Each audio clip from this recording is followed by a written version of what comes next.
ध्यान से समझना, पर्वत और पठार पढ़ेंगे अलग अलग। पहले हम पढ़ेंगे प्रायद्वीप के प्रमुख पर्वत। तो प्रायद्वीप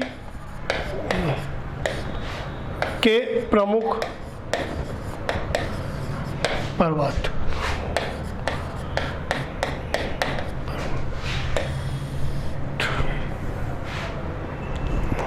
अब प्रायद्वीप पठार का जो भाग है निचला वाला, वो मैं केवल बनाऊंगा यहाँ।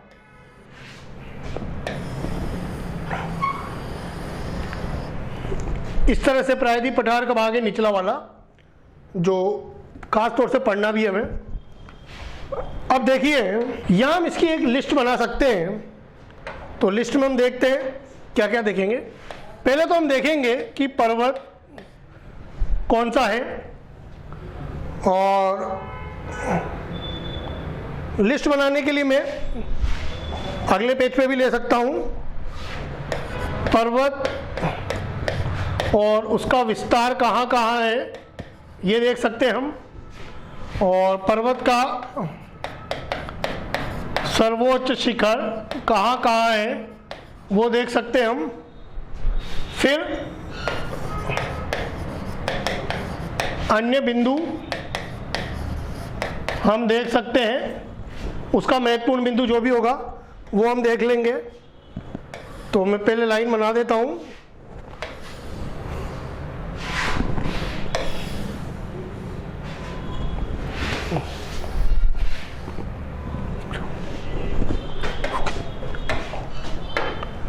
ठीक है, तो पहला पर्वत हम देखेंगे अरावली। अरावली पर्वत। अगर अरावली हम देखें तो हम अरावली कहाँ बनाएंगे? यहाँ पर गुजरात से लेके जो पूरा दिल्ली तक फैला हुआ है अरावली पर्वत, वो हम यहाँ बना देते हैं। जो सबसे ऊंची चोटी रहेगी इसकी, वो रहेगी यहाँ पर। इसकी सबसे ऊंची चोटी जो होगी वो होगी गुरु शिखर। गुरु शिखर इसकी सबसे ऊंची चोटी है अरावली की, जो कि सिरोही राजस्थान में है। तो ये अरावली पर्वत है। ये देखेंगे हम कि ये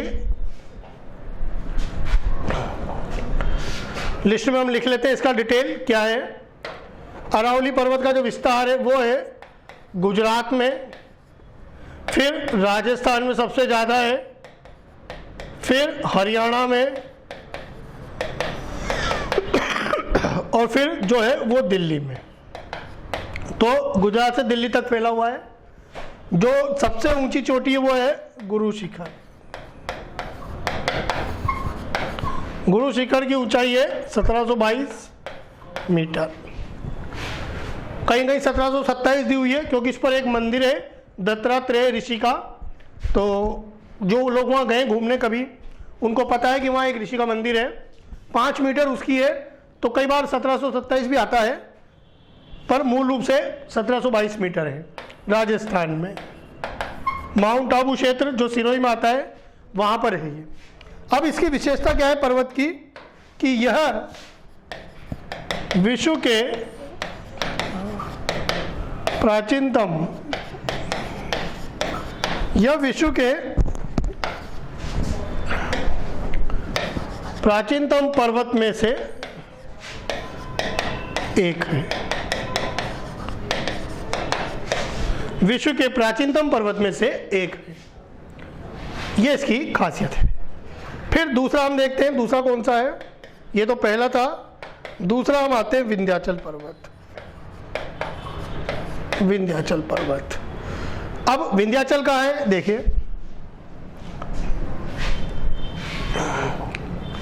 विंध्याचल पर्वत देख लेते हैं हम। विंध्याचल पर्वत राजस्थान के दक्षिण में यानी मध्य प्रदेश में इस तरह से ये फैला हुआ है। और जो इसकी सबसे ऊंची चोटी है वह है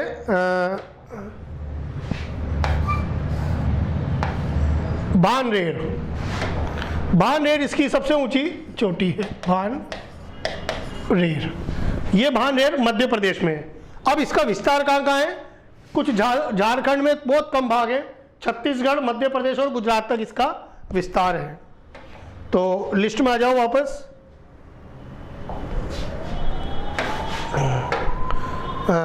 झारखंड में बहुत कम भाग है, बहुत कम, और छत्तीसगढ़, फिर मध्य प्रदेश में सबसे ज़्यादा मध्य प्रदेश में ही है, और जैसे ये सबसे ज़्यादा राजस्थान में था, और फिर उसके बाद ये गुजरात में है कुछ भाग, इसका बहुत कम भाग है, ज़्यादा नहीं है यहाँ भी। सबसे ऊंची चोटी इसकी बानरेर 1207 मीटर। 1207 मीटर ये जो है ये कहाँ है? मध्य प्रदेश में, मध्य प्रदेश में स्थित है। अब ये जो पर्वत है आप देखिए ध्यान से, बीच भारत में, तो ये क्या करता है? ये उत्तर भारत को दक्षिण भारत से अलग कर देता है। तो यह विशेषता हम लिख सकते हैं इसकी, यह पर्वत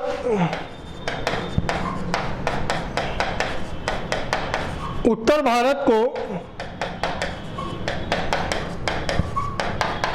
दक्षिण भारत से अलग करता है।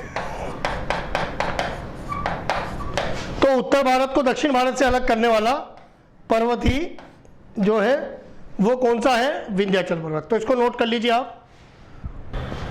तो अब हम देखते हैं कि अगला पर्वत कौन सा है। तीसरा सतपुड़ा। सतपुड़ा पर्वत जो कि मध्य प्रदेश और गुजरात में फैला हुआ है। किस जगह पे? देखिए इसी के दक्षिण में फैला हुआ है, विंध्याचल के दक्षिण में इस तरह से फैला हुआ है। तो जो सबसे ऊंची चोटी है इसकी वह है यहाँ पे धूपगढ़।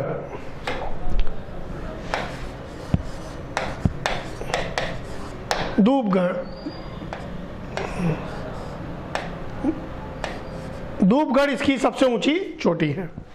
तो आ जाइए लिस्ट में बना देते हैं, वहाँ पर लिख लेते हैं। धूपगढ़ इसका सर्वोच्च शिखर है, लगभग 1350 मीटर ऊंचा है और मध्य प्रदेश में है। अन्य बिंदु में कोई ऐसी खास विशेषता नहीं है, महत्वपूर्ण पर्वत है। लेकिन फिर आ जाइए इसके बाद चौथा पर्वत हम देखें तो पश्चिमी घाट। पश्चिमी घाट, अब ये पश्चिमी घाट क्या चीज़ है? देखिए ये जो है पूरा क्षेत्र यहाँ से लेके यहाँ तक ये क्षेत्र पूरा पश्चिमी घाट है। और ऐसे हम इधर अभी पढ़ेंगे, ये वाला पूरा पूर्वी घाट है। ये वाला पश्चिमी घाट यानी एक खड़ा हुआ भाग, ये पूर्वी घाट, हालांकि थोड़ा कम ढाल वाला है। तो देखते हैं पश्चिमी घाट वही गुजरात से पूरा केरल तक, और ये बंगाल से पूरा केरल तमिलनाडु तक ये भी फैला हुआ है। तो पहले तो हम लिस्ट में लिख लेते हैं कि गुजरात, महाराष्ट्र और गोवा में है, कर्नाटक और केरल में। ठीक है। सबसे ऊंची चोटी जो है इसकी वो है कुद्रेमुख, 1892 मीटर, जो कि कर्नाटक में स्थित है। ठीक है, कर्नाटक में स्थित है। और इसको क्या कहते हैं? सह्याद्री भी कहते हैं। पश्चिमी घाट को सह्याद्री भी कहते हैं। तो देखिए इसकी जो सबसे ऊंची चोटी है वह है कुद्रेमुख। कुद्रेमुख कहाँ है? इस जगह पर कर्नाटक में आपको देखने को मिलेगी।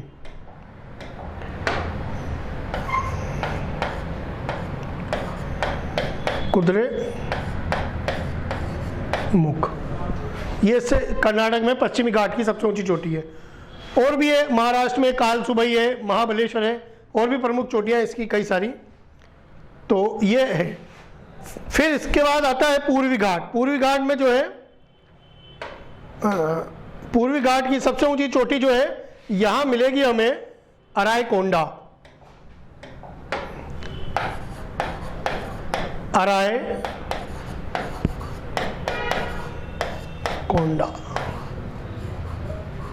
अरायकोंडा ये पूर्वी घाट की सबसे ऊंची चोटी है।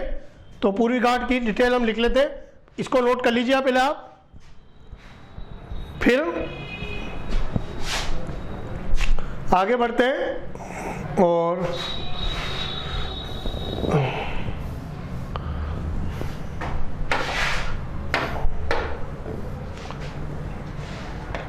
पांचवा जो है वो देखते हैं पूर्वी घाट। पूर्वी घाट जिसका विस्तार जो है पूरा बंगाल से तमिलनाडु तक, तो पश्चिम बंगाल, उड़ीसा,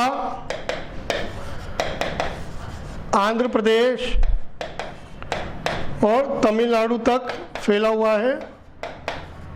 ये सर्वोच्च चोटी शिखर जो है वो है अरायकोंडा। अरायकोंडा इसका सर्वोच्च शिखर है। और पूर्वी घाट में ऐसी कोई खास अन्य बिंदु नहीं है। अरायकोंडा जो है ये लगभग 1680 मीटर है और आंध्र प्रदेश में। चित्र में हम बता चुके पहले ही, ये चित्र में अरायकोंडा इस जगह पर है। चित्र आप बाद में बनाना, मैं दे दूंगा समय, अभी आप नोट करते जाइए। और सह्याद्री आपने देख लिया है, पूर्वी घाट इसके बाद इस जगह पर है, नोट कर लिया होगा आपने ये। और आगे देख लेते हैं और कौन कौन से पर्वत हैं प्रमुख, वो भी हम यहाँ देख लेते हैं।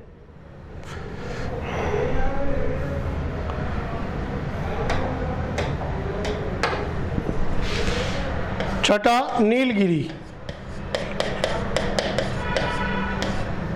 नीलगिरी पर्वत। अब नीलगिरी पर्वत का जो विस्तार है वो दो राज्यों के बीच में, एक तो तमिलनाडु और एक केरल के मध्य। सबसे ऊंची चोटी है इसकी दोड्डा बेटा या डोडा बेटा भी कहते हैं इसे, 2637 मीटर, दोनों राज्यों के बीच में के मध्य। कौन से दोनों? ये दोनों राज्यों के मध्य स्थित है। अब इसकी विशेषता क्या है कि यहां पश्चिमी घाट व पूर्वी घाट आकर मिलते हैं। रीट में पूछा जा चुका है, आरएस में पूछा जा चुका है बहुत पहले, और कई सारी परीक्षाओं में पूछा जा चुका है कि पूर्वी घाट व पश्चिमी घाट का जो मिलान बिंदु है, यानी इनका जो मिलान बिंदु है ये किस जगह पर है। तो ये किस पर आता है? नीलगिरी पर्वत पर आता है। अब नीलगिरी पर्वत कहाँ है? देखिए, नीलगिरी पर्वत जो है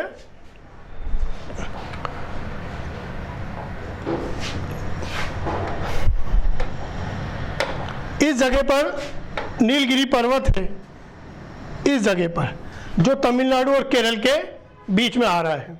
यहाँ पर पूर्वी घाट और पश्चिमी घाट दोनों आकर मिलते हैं, यही हमने विशेषता बताई है इसमें। ठीक है, फिर आगे हम देखते हैं। अब देखिए इसके नीचे भी और पर्वत है, जैसे इसके नीचे एक पर्वत है अन्नामलई, ये भी तमिलनाडु और केरल में, और एक पर्वत और है काड़ामम, वो भी हम यहाँ देखेंगे। तो तीन पर्वत है, नीलगिरी, अन्नामलई और काड़ामम।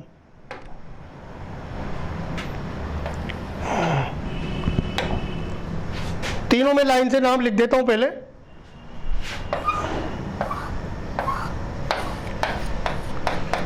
नीलगिरी,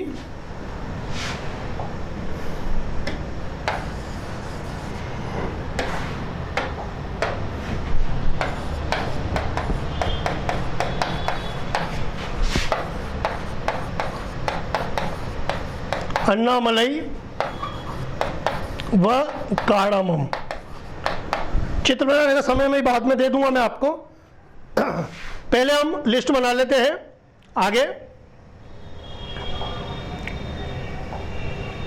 नीलगिरी, नीलगिरी के बाद 7वां है अन्नामलई। अन्नामलई पर्वत जो कि इन दोनों राज्यों के बीच ही है, तमिलनाडु और केरल। और इसकी जो सबसे ऊंची चोटी है वह है अन्नामुड़ी, 2695 मीटर। अब ये अन्नामुड़ी कहाँ है? वही इन दोनों राज्यों के बीच में, इन दोनों राज्य के मध्य। अब ये जो अन्नामुड़ी है इसकी क्या खासियत है, क्या विशेषता है? जो अन्नामुड़ी है ये पूरे प्रायद्वीप भारत की या दक्षिण भारत की सबसे ऊंची चोटी है। तो यहां लिख सकते हैं हम दक्षिण भारत या प्रायद्वीप भारत की सबसे ऊंची चोटी।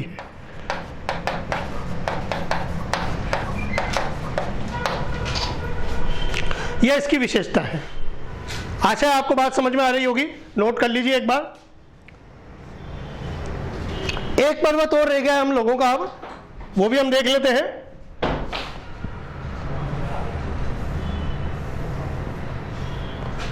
अब एक पर्वत और देखते हैं, कार्डामम।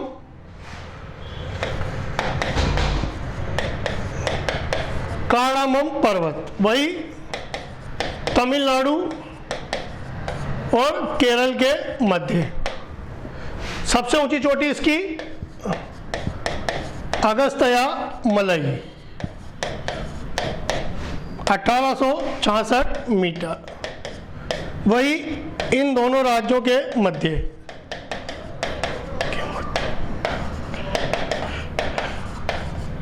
इन दोनों राज्यों के मध्य स्थित है। और कार्डामम जो बोलते हैं, कार्डामम अंग्रेजी में किसको बोलते हैं? इलायची को। तो इस पर्वत पर, उसी के नाम पे इसका रखा गया है, इस पर्वत पर इलायची की कृषि की जाती है,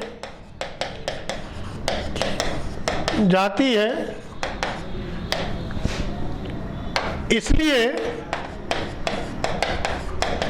इसे इलायची की पहाड़ियां भी कहते हैं।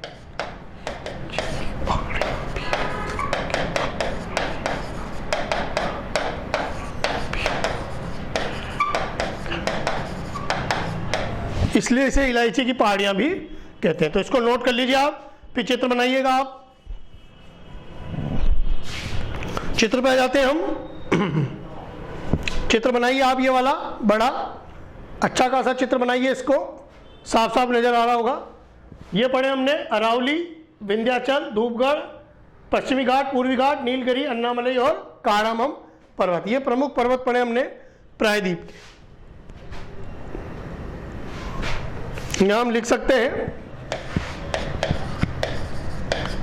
प्रायद्वीप के प्रमुख पर्वत।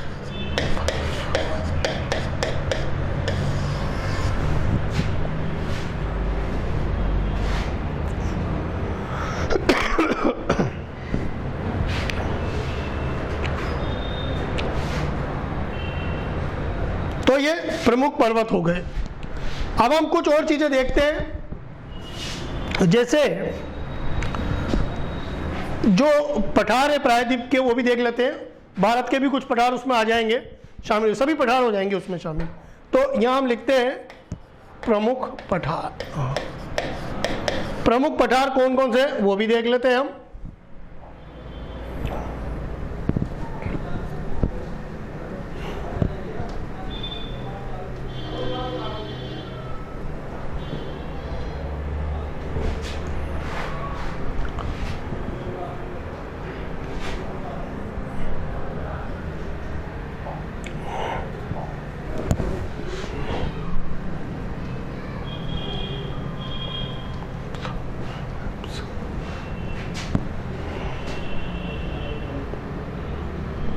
चलिए, शायद नेट कनेक्शन नहीं आ रहा है अभी, मैं बना लेते हैं दूसरा।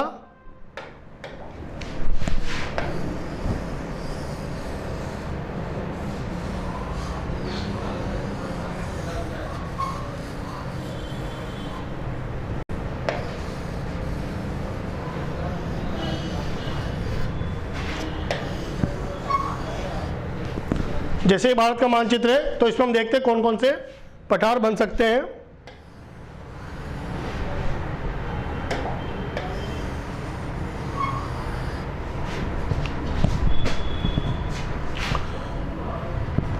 प्रमुख पठार में देखते हैं, पहला बुंदेलखंड का पठार। बुंदेलखंड का पठार, अब आपको जो ये पठारी क्षेत्र नजर आ रहे हैं, जैसे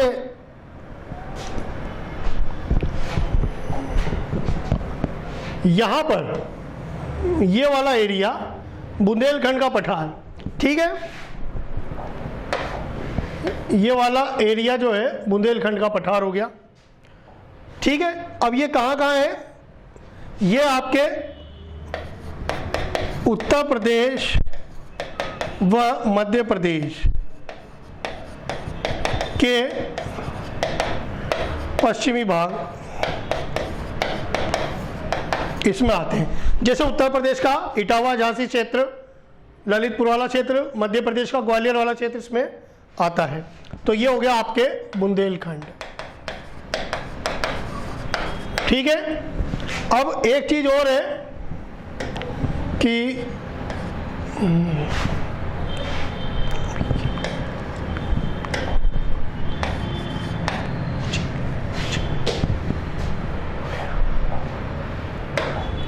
इसके बाद यहां पर एक पठार है,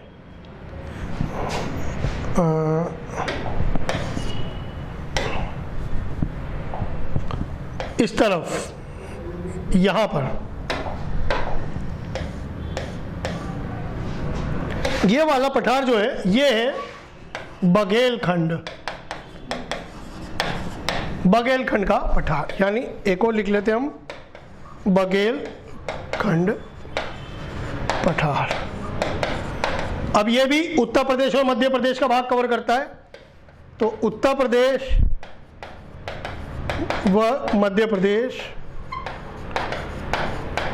का पूर्वी भाग,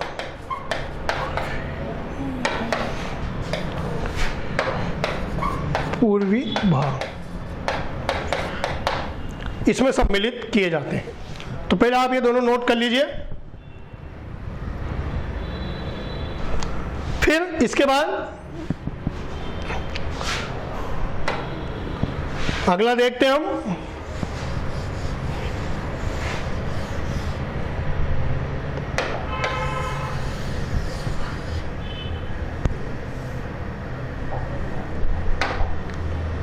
तीसरा छोटा नागपुर पठार, छोटा नागपुर पठार। अब ये पठार कहाँ है, ये पठार आता है साहब झारखंड में। झारखंड का जो क्षेत्र है वो इसमें आता है, तो वो देख लेते हैं हम।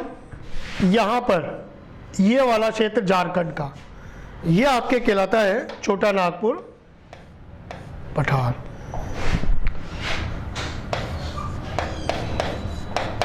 छोटा नागपुर पठार ये इसमें शामिल किया जाता है।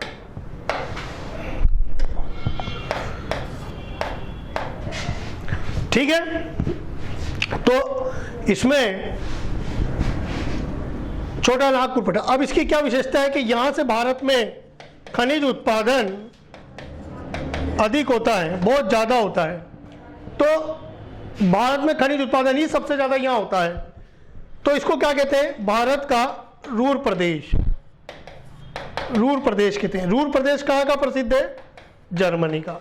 जर्मनी का एक रूर प्रदेश प्रसिद्ध है, उस आधार पर भारत का रूर प्रदेश किसे कहा जाता है, छोटा नागपुर पठार को। तो इसको नोट कर लीजिए आप जल्दी से। फिर इसके बाद और देख लेते हैं, चौथे नंबर पर देखते हैं कौन सा आता है, सौराष्ट्र का पठार,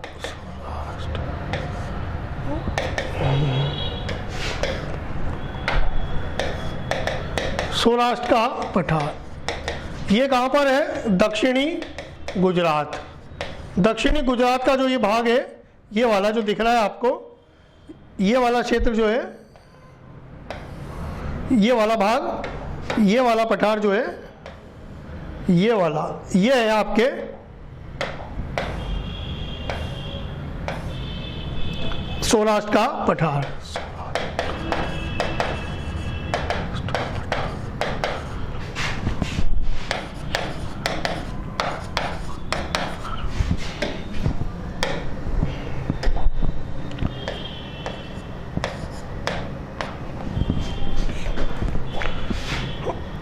और इसे क्या कहते हैं? इसका एक और नाम है काठियावाड़।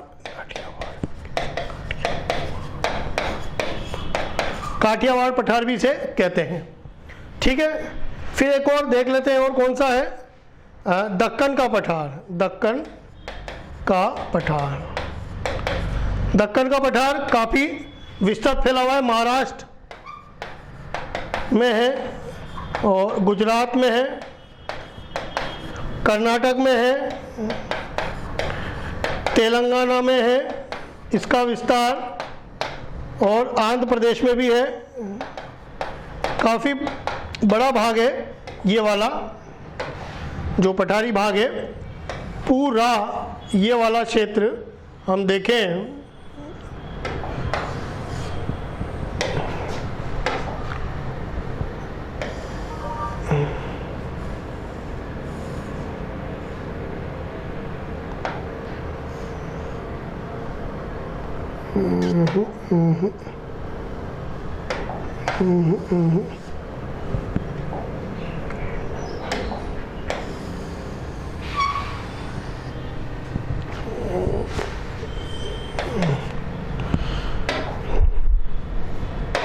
जैसे मान लीजिए ये वाला जो क्षेत्र है पूरा, ये वाला पूरा जो भाग है, ये क्या है? दक्कन का पठार है पूरा, ये वाला दक्कन पठार,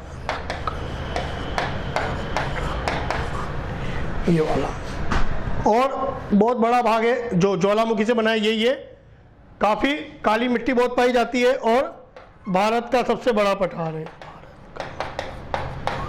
सबसे बड़ा पठार है ये वाला। नोट कर लीजिए इसे एक बार। फिर इसके बाद आगे देख लेते हैं। और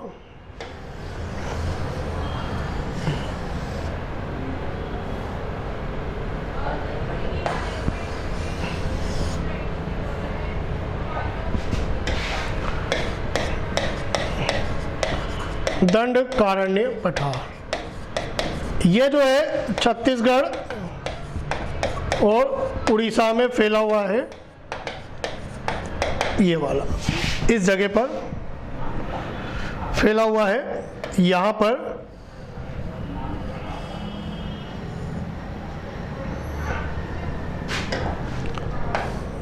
दंडकारण्य पठार, दंडकारण्य का पठार। ठीक है, और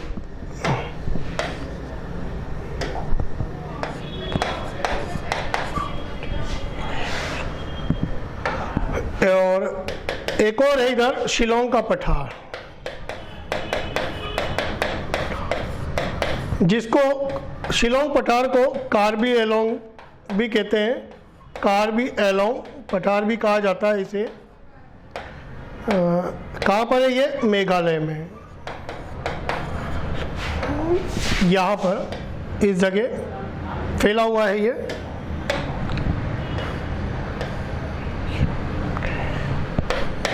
शिलोंग पठार, ये वाला।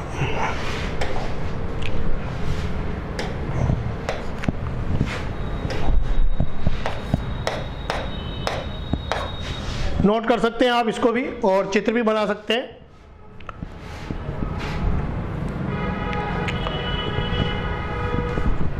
तो ये चीज हमने आज पढ़ी, प्रायद्वीप के प्रमुख पर्वत और प्रमुख पठार।